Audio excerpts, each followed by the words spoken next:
आरती, तुझसे कितनी बार कहा है कि मेरे कमरे में ना आया करो। जब देखो वो लंगड़ाती हुई चली आती है। आकाश जोर से चीखा। आरती सहम गई। भैया, वो कहलाने लगी। तभी बेटे की आवाज़ सुनकर सुनंदा बेटे के कमरे में आई। क्या बात है आकाश, तू आरती पर क्यों चिल्ला रहा है? माँ, मैंने इसे कितनी बार कहा है कि मेरी चीज़ों को हाथ न लगाया करो, फिर भी अपनी मनहूस शक्ल लेकर चली आती है, लंगड़ी कहीं की। कहते हुए आकाश ने आरती पर एक हिकारत भरी दृष्टि डाली। सुनंदा बोली, ये तू आरती को हर वक्त लंगड़ी लंगड़ी क्यों कहता रहता है? वक्त की मार तो बेटा किसी पर भी पड़ सकती है। जाने कब जिंदगी में कौन सा मोड़ आ जाए, ये कोई नहीं जानता। ऐसा किसी को अपमानित करना तो। बस माँ, बहुत सुन चुका आपका लेक्चर। कहते हुए आकाश अपनी किताबें लेकर कॉलेज चला गया। विवाह के 7 वर्ष के बाद जब डॉक्टर साहिबा ने सुनंदा को बताया कि वह गर्भवती है, तो उसकी खुशी का ठिकाना ना रहा। उसके पति अनिरुद्ध ने तो बच्चे के जन्म से पहले ही रंग बिरंगे खिलौने से घर भर दिया था। एक दिन डॉक्टर ने उसे बताया कि आपकी प्रेगनेंसी में कुछ कॉम्प्लिकेशंस हैं, फुल रेस्ट करना पड़ेगा। वह सोचने लगी कि माँ तो अब रही नहीं और सास की उम्र हो चली थी, अब उसकी देखभाल कौन करेगा। तब आरती की माँ मालती, जो पति के गुजर जाने के बाद अपनी 2 बरस की बेटी को लेकर मायके में भाई भाभी के साथ रह रही थी, को सुनंदा की सास ने बहू की परेशानी बताई तो वह तुरंत बोली, काहे परेशान होवत हो चाची, अनिरुद्ध भैया भी तो अपने ही है ना। अपनी बच्ची को भाभी की गोद में डालकर वह सुनंदा की देखभाल करने लगी थी।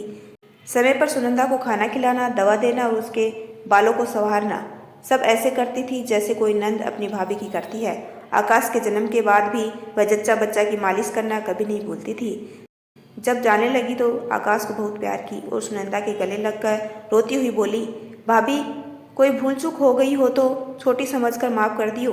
तब तो सुनंदा भी अपने आंसू नहीं रोक पाई थी। तब अनिरुद्ध ने मालती से कहा था, बेटी का नाम स्कूल में लिखा देना, उसकी पढ़ाई की जिम्मेदारी मेरी। आरती स्कूल जाने लगी थी। पढ़ाई के साथ साथ वह खेलकूद में भी होशियार थी। एक दिन स्कूल से आते समय रास्ते में पड़े खुले बिजली के तार में उसका दाहिना पैर उलझ गया और उस नन्ही सी आरती को बिजली का ऐसा झटका लगा, जान तो बच गई, लेकिन दाहिने पैर से वह अपाहिज हो गई। 7वीं कक्षा की परीक्षा देने के बाद उसने 8वीं में नाम लिखाया। एक दिन स्कूल से वापस आई तो घर में भीड़ देखी। अंदर जाकर देखा तो मालती बिस्तर पर चिर निंद्रा में पड़ी हुई थी। मामा मामी का सहारा तो पहले ही छीन चुका था और अब माँ भी। खबर मिलते ही अनिरुद्ध आए और आरती को अपने साथ ले आए। सुनंदा ने स्कूल में आरती का नाम लिखाना चाहा तो उसने मना कर दिया और घर के कामों में खुद को व्यस्त कर लिया। छोटा आकाश भी उसे दीदी दीदी कहकर उसके साथ खेलता रहता। आकाश जब बड़ा हुआ तो न जाने कैसे उसके मन में अमीर गरीब का भेदभाव उत्पन्न हो गया और तभी से उसे आरती से चिढ़ होने लगी थी। सुनंदा ने कई बार आरती को समझाया कि बेटी आकाश का ख्याल रखना छोड़ दे। तब वो कहती, मामी, छोटे भाई की बात का क्या बुरा माना। और आज भी उसने आकाश के गुस्से को नज़रअंदाज कर दिया। सुनंदा और अनिरुद्ध को एक शादी में मेरठ जाना था। उसके जाने के एक दिन बाद आकाश भी 3 दिनों के लिए कॉलेज ट्रिप पर चला गया। घर के कामों से फ्री होकर आरती एक किताब लेकर पढ़ने बैठी थी कि टेलीफोन की घंटी बजी। उसने हेलो कहते उधर से आवाज़ आई, आकाश का एक्सीडेंट हो गया है और वह सिटी हॉस्पिटल में एडमिट है। सुनते ही वह तुरंत ऑटो लेकर हॉस्पिटल पहुंची। खून से लथपथ आकाश को देखकर उसका कलेजा मुंह को आ गया। आकाश के दोस्त ने बताया कि हम सभी एक जगह बैठे हुए थे, ये कब अपना स्केटिंग शू पहनकर निकल गया, हमें पता ही नहीं चला।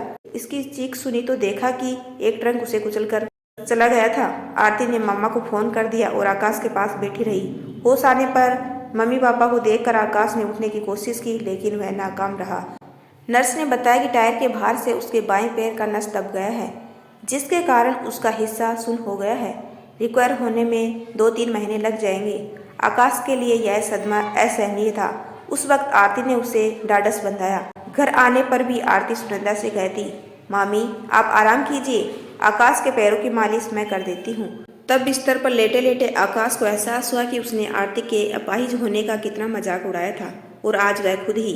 एक दिन आकाश को दवा खिलाकर आरती जाने लगी तो आकाश ने उसका हाथ पकड़ लिया। दीदी, मैं आपको दुखी करता था, इसलिए भगवान ने मुझे। छी, ऐसा नहीं कहते, कुछ ही दिनों में मेरा भाई दौड़ने लगेगा। वह मुस्कुराई, फिर कमरे में जाकर फूट फूट कर रोने लगी। आंसुओं में उसका सारा दर्द बह गया। अपनत्व और स्नेह स्पर्श से उसका तन मन खिल उठा था। फिर तो वो आकाश को तरह तरह की बातें सुनाकर उसका मन बहलाती और खूब हंसाती। उसके निस्वार्थ सेवा से आकाश जल्दी ही ठीक हो गया और फिर से अपने पैरों पर चलने लगा। रक्षाबंधन के दिन आरती को आकाश की कलाई पर राखी बांधते देख सुनंदा अपने पति से बोली, सच है जी, कब जिंदगी में कौन सा मोड़ आ जाए ये कोई नहीं जानता। ये मोड़ इतना सुखद होगा ऐसा तो सोचा भी नहीं था। आकाश के एक्सीडेंट ने उसकी आंखें खोल दी। कल तक वह आरती को देखना नहीं चाहता था और आज उसे दीदी दीदी कहते नहीं थकता। ऐसे लगता है जैसे इनका पिछले जन्म का नाता हो। ईश्वर इन्हें बुरी नज़र से बचाए, कहकर वह थू थू करने लगी तो अनिरुद्ध भी हंसने लगे। यदि आपको मेरा छोटा सा प्रयास अच्छा लगा हो तो चैनल को लाइक शेयर एंड सब्सक्राइब कीजिए। आपका अपना कीमती समय देने के लिए दिल से धन्यवाद।